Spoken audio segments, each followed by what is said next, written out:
So in this video we'll be creating the edit user functionality, and this is going to be similar to the create user. The edit user is always similar to the create user. Either you're using blade or you're using view component, is always similar. And because of the similarity, we're going to be using the same form we use for the create user. We're going to be using the same form for the edit user. To actually do that, it's not that complicated, it's just technical. So let's just get started to doing it. So the first thing we need to do is actually make our form dynamic. What I mean by this is we don't want the form to be just create user, because the title is create user. We need to make it dynamic.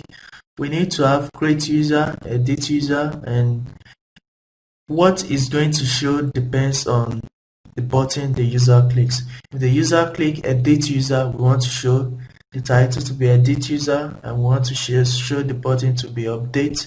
And if the user clicks add user, we want to have this create user and save user.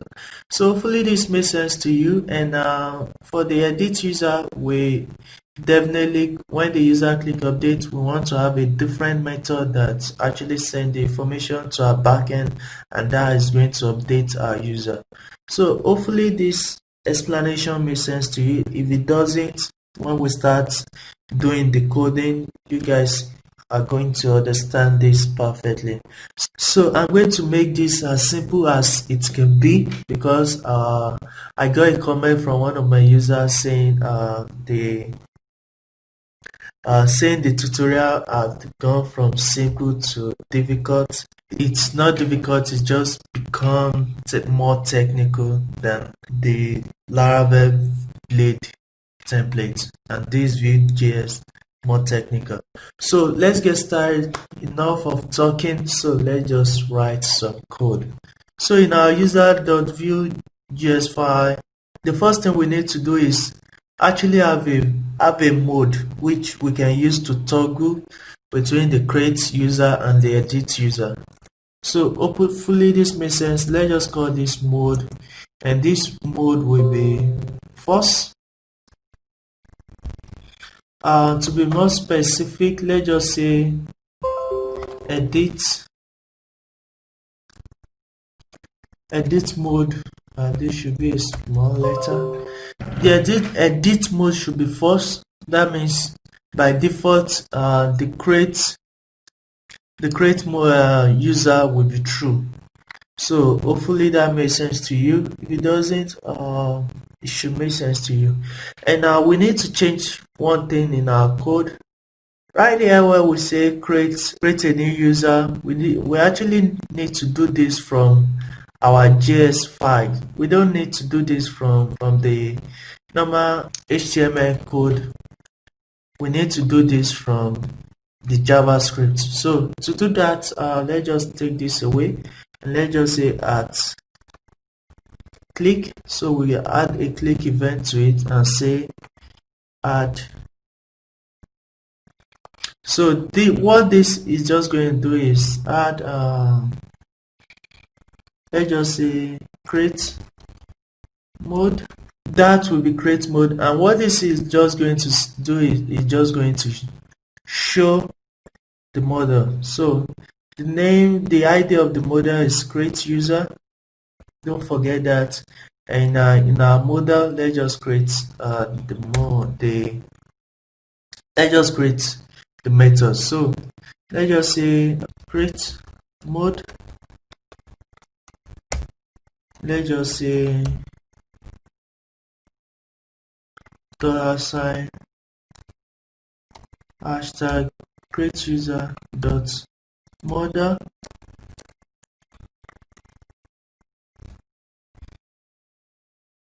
Want to show. Doing it this way, we're still going to get the same result. We're still going to get the same result as we did normally. And let's just refresh that page and see.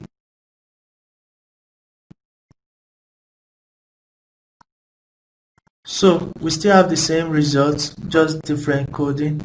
And the reason why I decided to put it in the JavaScript is because when the user clicks on add new, I want to turn this edit mode to false. So hopefully that makes sense to you. And let's just say this dot edit mode is going to be false. I know most of you will be thinking this edit mode is already in false. It's already set to false, and I'm setting it to false again. And the reason for this is when the user clicks edit, when you click edit user right here, this value will be set to true. And so whenever the user clicks add new user, I want to reset the value back to false. So hopefully that makes sense to you, and that's the reason why we had to do this method right here. So for the edit mode, let's just say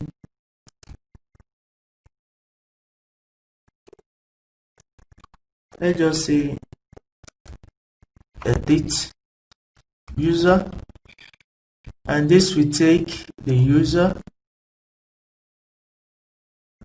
Yeah, that will take the user, and this user edit mode will be true. This edit mode will be true, and this create user dot modal will show. And if that shows, let's just try this out for now because I don't want to continue, and let's just try to visualize what we are doing. And right here, when you click edit user, let's just say copy this and just say edit user. Right here, let's just say edit. So hopefully this makes sense to you, and let's just refresh.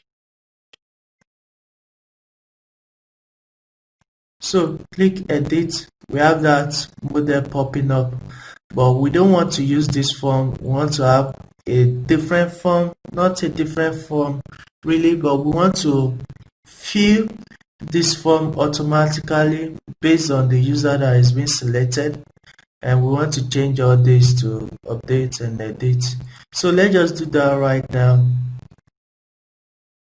And right here, let's just duplicate this, and right here we're just going to say this should show show if edit mode is not true, which is false. If the edit mode is false, this should show. And right here I want to say if the edit mode is true, show. So this will be edit user. So let's just see that and refresh, and let's see that. Just refresh and see that. So this is create user right here, and we should click edit. We have edit user right here. So it's still the same form, but we're just trying to make it dynamic. And the next thing we need to do is this will just be update user, but for now we don't have the method. We're just going to create the method in a bit. And right here, password, yeah, permission, yes. What other thing? Yeah, right here we want to say let's just say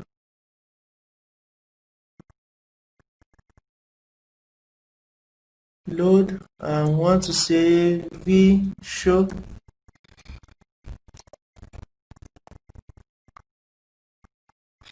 Want to say v show edit mode is not true.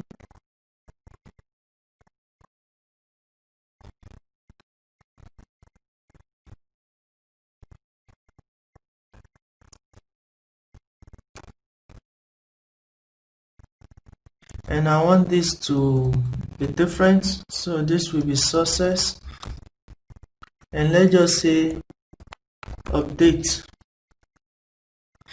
And right here I want to make this more dynamic, so I'm just going to say action. So here will be action, and let's just say action. For now it's just going to be an empty string. So when we're creating a new user, we want to say this dot action is equal to a string which is creating user, and when we're updating the new user we just say update. So as simple as that. And the next thing we need to do is, yeah, that's all for now. Let's just try to refresh and see. So edit user, we have the update right there, we have edit, and right here we have create and we have save. So hopefully this makes sense to you. It makes perfect sense to you. So the next thing we need to do now is actually fill those forms using vform, which creates a new object for us. If new form object, we have the form right here, and what we can actually do right now is to fill the form. So to do that, there is a method we can use in vform. We can just say, before we actually show the form, we can just do some couple of things and just say this dot form dot reset, and this will reset the form if by mistake the user already typed anything in the form and now click edit. That will refresh, reset the form. And the next thing we need to do is actually fill the form. This dot form dot fill, and we need to pass this user right here, and we just say user. So hopefully this makes sense to you. And these are methods, the reset and the fill. These are methods that have been provided from the vform package we're using.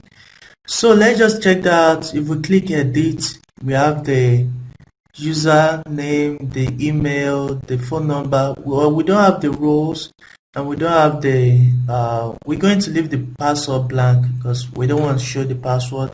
We don't have the create user, we don't have create permission and the rest of it, but we're just going to leave the assign permission for now for the sake of this video. And the next thing we're going to do is to just get the user role. So for now, let's just go over to our user view, and let's just say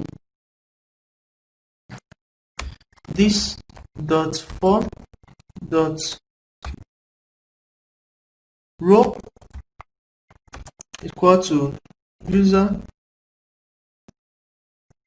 dot let's just comment this for now, and let's just get the user object first. Let's refresh. Let's go over to our developers tool. Let's check our developers tool and actually let's check the view development tool. Right here, users, we have list of users.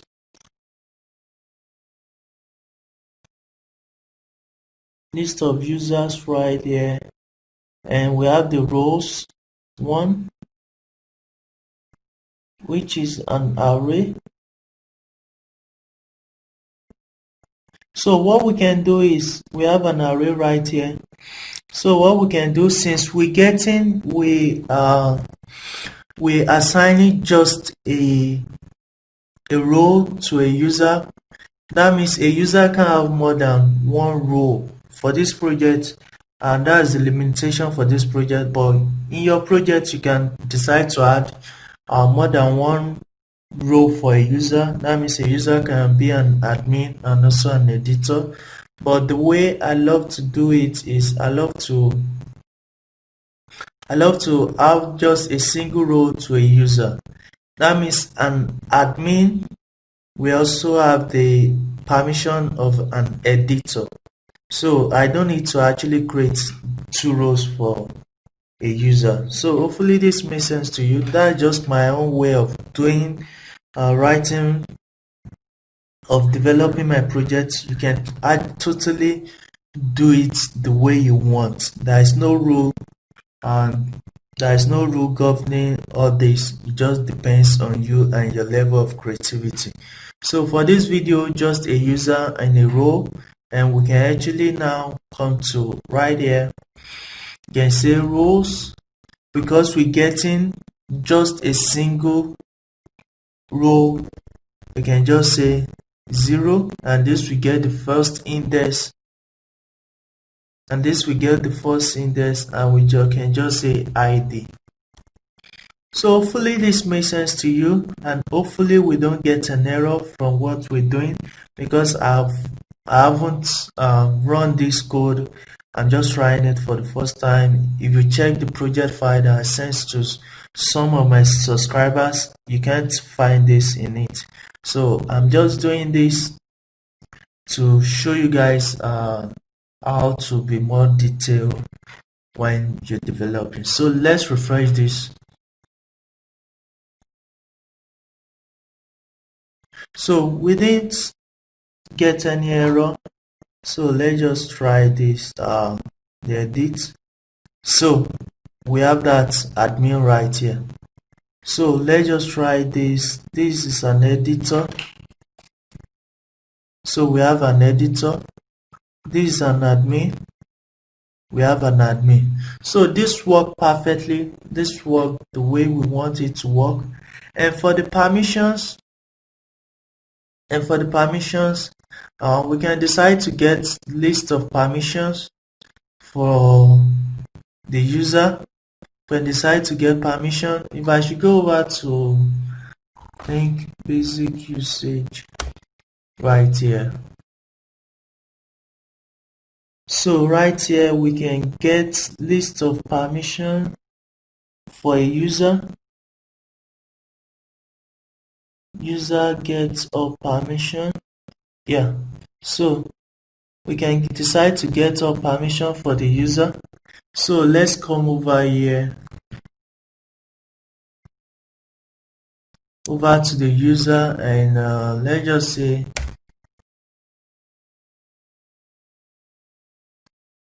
user.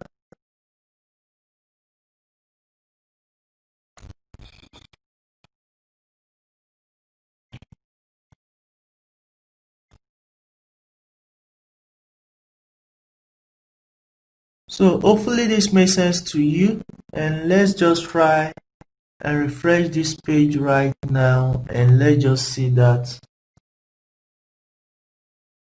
So we've gotten the user with the permission, and let's just see that.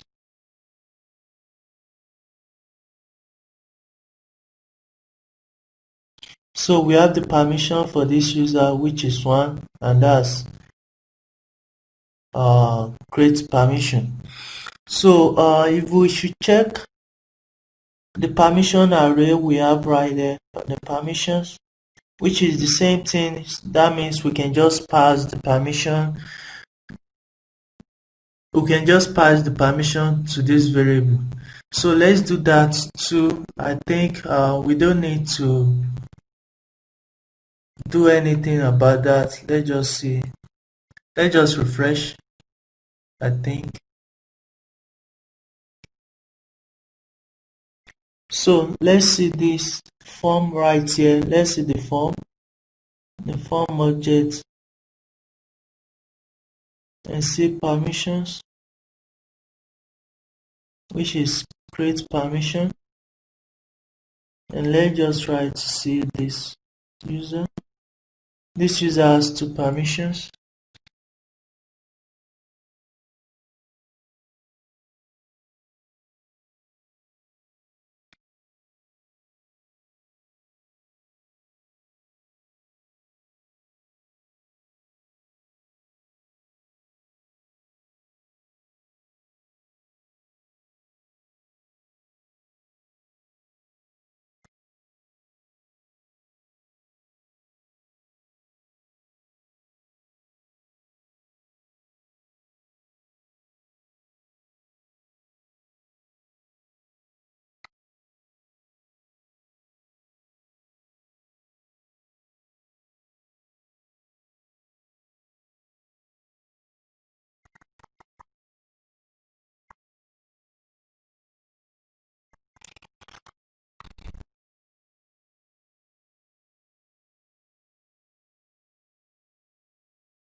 Okay, the error we're getting right here is we're getting an object for the permissions and saving it to the variable, saving it as an array right here. Instead, we should just be getting the names. So to do that, let's just see if there is any function that give us just the permission names. Yeah, so this is it.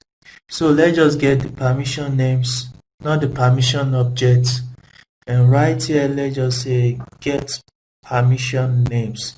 Let's refresh this page. Hopefully we don't get any error now. Let's refresh again. So let's see this.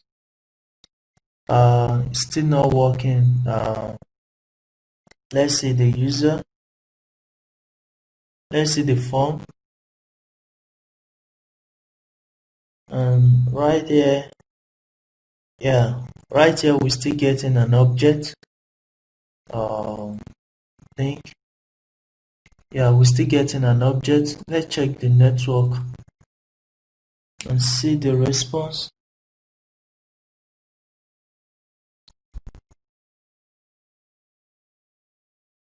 Yeah, we're still getting an object. Let's refresh. We should only be getting the names. Let's check the response now.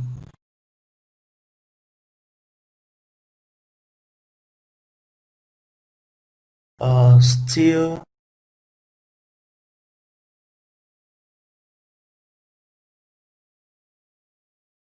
we're still getting the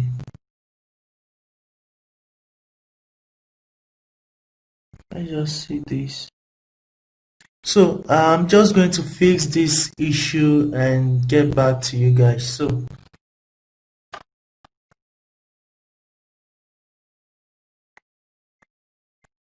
So guys, I finally fixed it. I've gotten what's wrong with the code, and what happened is right here we need to change the name to user permission.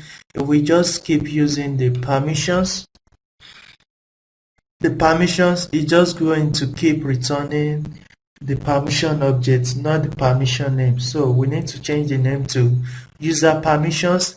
And now in our view, our user.view, we need to change these permissions right here. We need to assign the user permission that we just got in, which is the permission names only.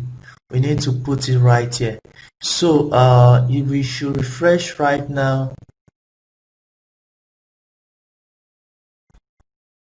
so let's just see that. So edit user, we have the permission already ticked. So right here we have the permission, and this user has to permission and the role. So we've gotten that, and so for this user does not have roles or permission for now, and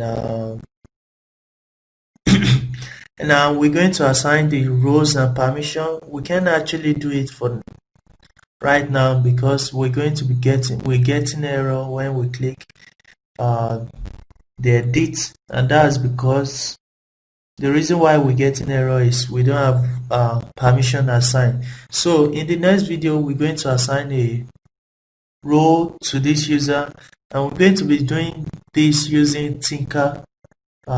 So because we can actually assign the role directly, but for the sake of this video we're going to do this, and don't ever do this. So always create a new user, because we've created this new user from the beginning of this video. We've not actually created the roles and permission when we created this user, so we're actually going to be using Tinker to assign a role to this user. So but for now, if you click, we have the tick user right here, and everything looks good right now, and we can. So I'll see you in next video where we actually get to update this user and click the build the update user functionality and just update this user. So I'll see you next video, guys.